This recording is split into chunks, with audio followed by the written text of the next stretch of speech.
Mysterious World is written and read by me, Albert Jack.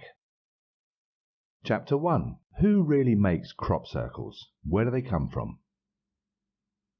Strange formations in fields of wheat and other crops have been appearing since the 1970s.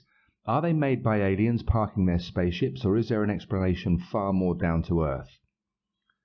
Of all the subjects I've explored for this series, the one I was most looking forward to finding out more about was crop circles. For years I've been hoping there'd be an extraordinary paranormal explanation for crop circle appearances, or better still, that we were actually being visited by aliens from other worlds. Then, when it became clear that most of the circles were in fact hoaxes, I relished the thought that I would finally have the chance to dismiss all of those crop circle fanatics I've heard on the radio over the years, talking with great passion about the temporary parking of invisible spacecraft in a field, leaving behind an imprint in flattened wheat when they zoomed back into outer space. The only extra bit of evidence offered for this startling conclusion appeared to be that witnesses claim flocks of birds veer around crop circle sites as if avoiding or circumnavigating something the rest of us cannot see. I was looking forward to poking fun at the gaping holes left in the arguments of these so-called experts when expounding their elaborate theories on the 6 o'clock news. The obvious question in the first case would be, how then do you explain the crop circles that have appeared directly under power lines? How could a spaceship have landed there? And why choose that spot when there was plenty of field to land in without being so inconvenienced? At the same time, though, I hoped that all the circles weren't hoaxes and that I could expose the hoaxes who seem to be making a real nuisance of themselves.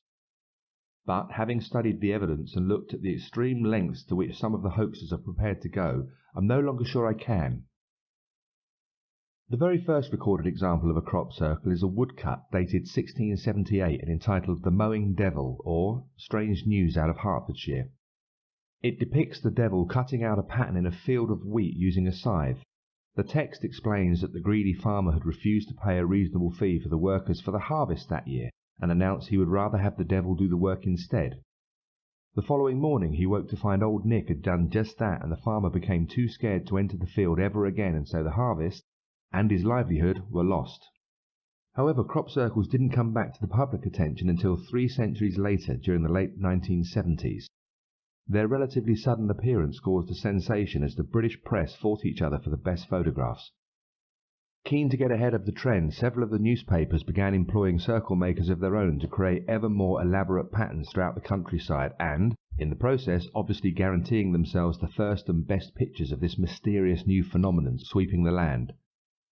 But, while the newspapers may have employed circle makers to create some of the circles they photographed, this wasn't known about, and at that time the circles appeared, for the most part, not to be man-made in origin. During the early 1980s, crop circles began to attract serious interest with the discovery of a formation at a place called Cheesefoot Head, a high point on the Chalk Downlands close to Winchester.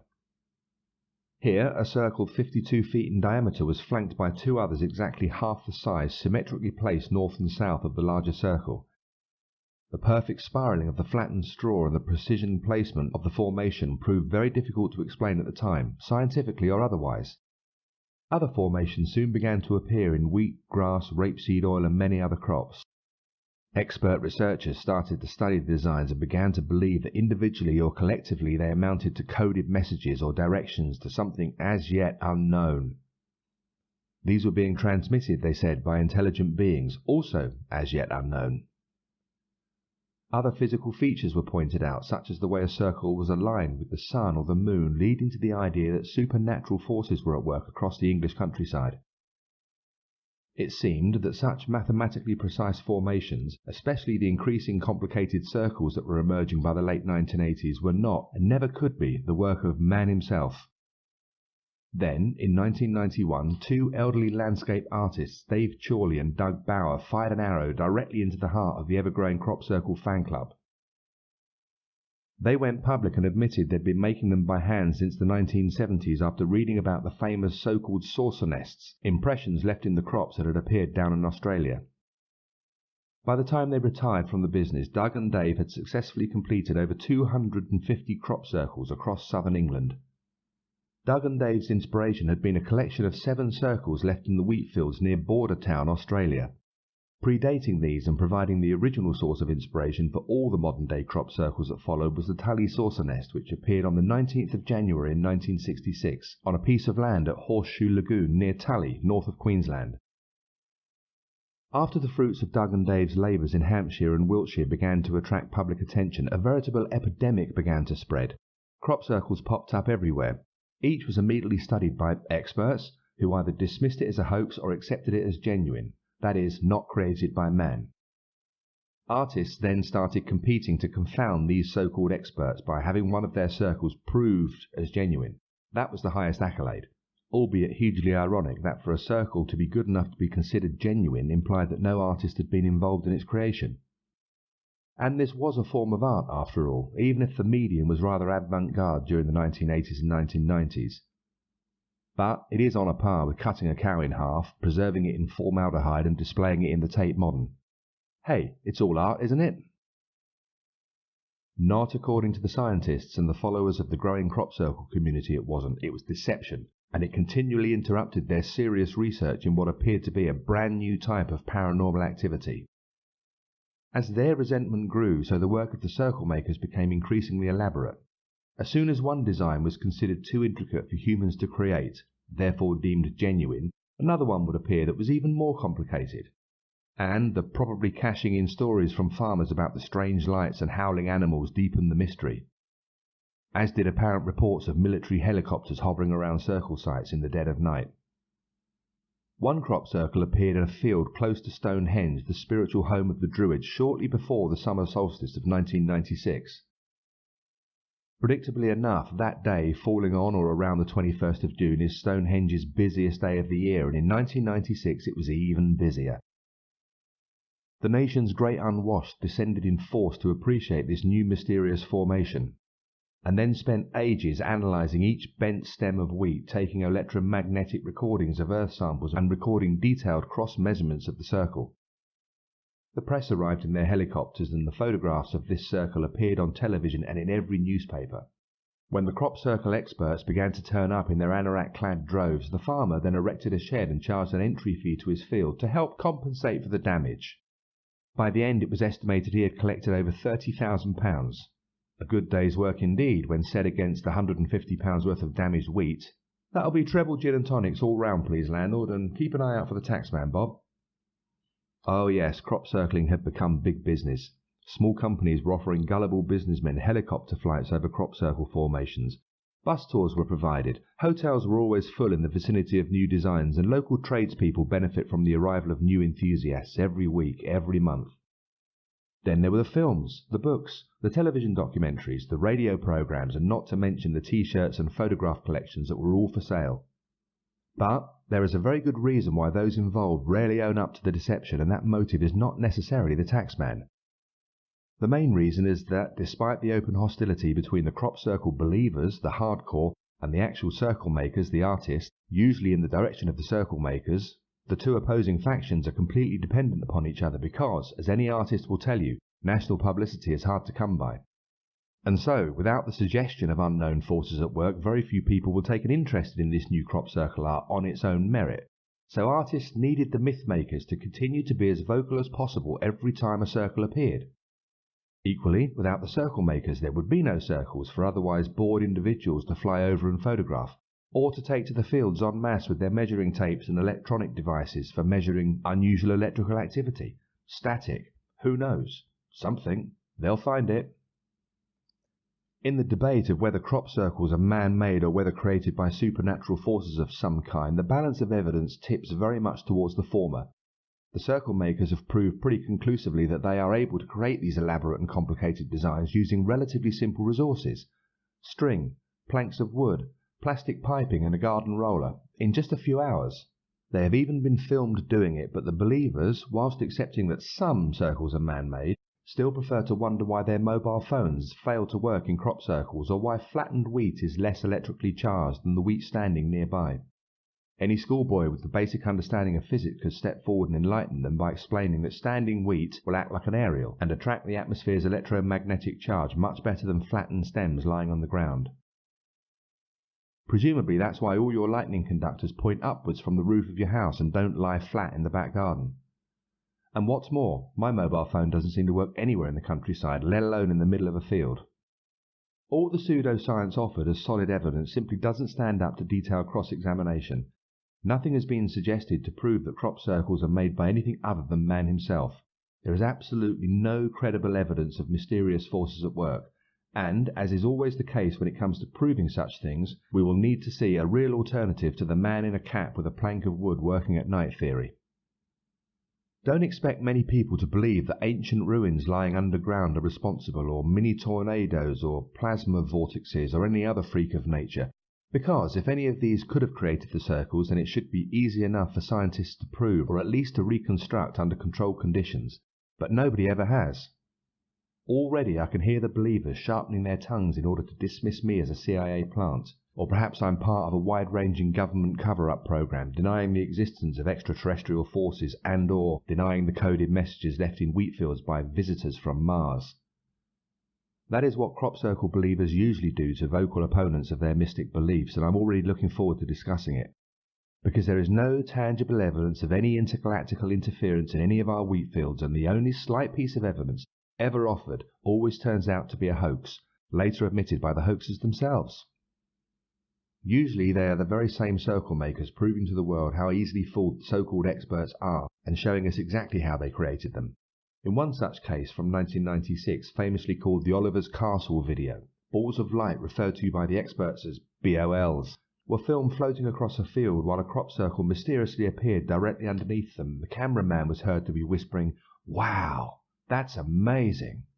Now, never having been in that position myself, I don't know how I might react if I saw such a thing happen right in front of me, but I imagine it's rather more likely that I'd have been running down the lane screaming in terror, having dropped all of my equipment. Wow, that's amazing indeed. Equally suspicious is the way in which the camera stays fixed on the field where the crop circle appears, whereas most cameramen would tend to follow the balls of light around with their lens and not hold the camera in one fixed position as they flash in and out of view. Further investigation revealed that it was indeed a hoax. John Whaley, a young man from Bath, had created the illusion by filming a wheat field and using an editing program to create balls of light. He then gradually faded out some of the wheat to leave the effect of a crop circle design. Quite a simple process. But the film caused a sensation and enthusiasts all over the world tried to contact Whaley. Funnily enough, none of them did. And then, digging a little bit deeper, it came as no surprise to find out that Whaley wasn't his real name at all. The young man in question actually turned out to be one John Wabe. He was a partner in a video editing company. Needless to say, he sold his video, made a documentary about how he created his film, and apparently then signed a lucrative contract with a television company. Predictably, he made himself thoroughly unpopular with the resentment-prone members of the crop circle and UFO communities across the world, some even threatening to sue him. Others, meanwhile, quietly ignored the hoax and carried on with their important research into intergalactic messages left in fields of wheat. The believers dismissed the evidence of circle makers as the Doug and Dave effect. Television documentaries about the man-made circles are also known as Doug and Dave-style programs, and so on. So blinkered have some become that any suggestion of a circle being made by man is derided. Skeptical believers. Now there's a conundrum. And in the meantime they have even given their science a special name. Seriology, they call it. Now, of course, as usual with all of these types of mystery, it's simply impossible to prove a negative. Some people will believe whatever they want to believe, although most of us need to see some evidence first. So, as with the Bigfoot mystery and any other mystery, show us the carcass. Show me some evidence. One company, called Circle Makers and run by the British artist and documentary filmmaker John Lumberg, makes no attempt to hide its identity or its work. The company even accepts commercial commissions to create crop circles and has done so all over the world. In one case, it created a well-known cereal company logo. And in another, the Sun newspaper asked it to make a huge crop logo of the 5 Olympic rings to support Britain's attempt to host the next Olympic Games. The following day they ran a front-page headline, "Aliens back our bid," and printed the photograph underneath. Just stop for a moment and wonder how many people in Great Britain or even across the world actually believed that headline. Very few, I imagine, but I expect some did. When he was asked why he does it, John stated that, among the numerous reasons for creating crop circles, the chief one is being able to construct something that most people believe to be beyond human capability. Now for me, that's a pretty good reason to do anything, and good luck to him. On their website, circlemakers.org, the group claim the circles they create are actually genuine in the sense that there is no attempt on their part to deceive anybody. They are open about their art and ridicule many of the so-called crop circle experts who claim to have had visits from outer space and other paranormal experiences. Well, you would too if you'd spent a hard night in a wheat field making a giant spiral spelling out the word Weetabix only for somebody to claim it's the work of the little green men from Mars.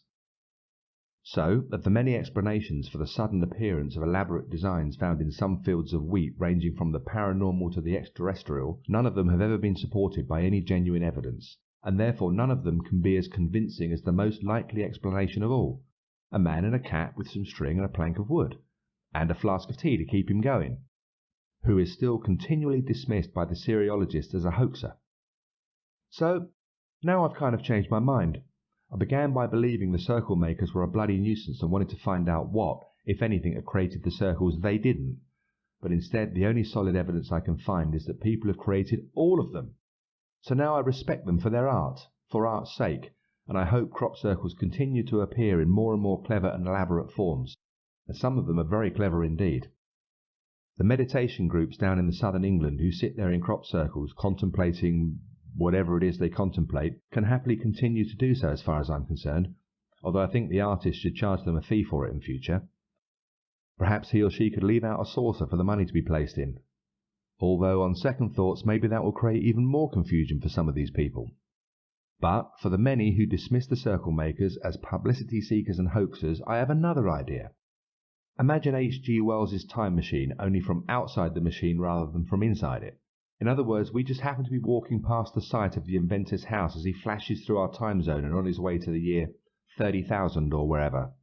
Now, you wouldn't see the actual time machine as it would be travelling far too quickly, but its track or footprint would suddenly appear right in front of you, and then gradually fade away over the next few weeks. There you are. That's my alternative explanation for crop circles.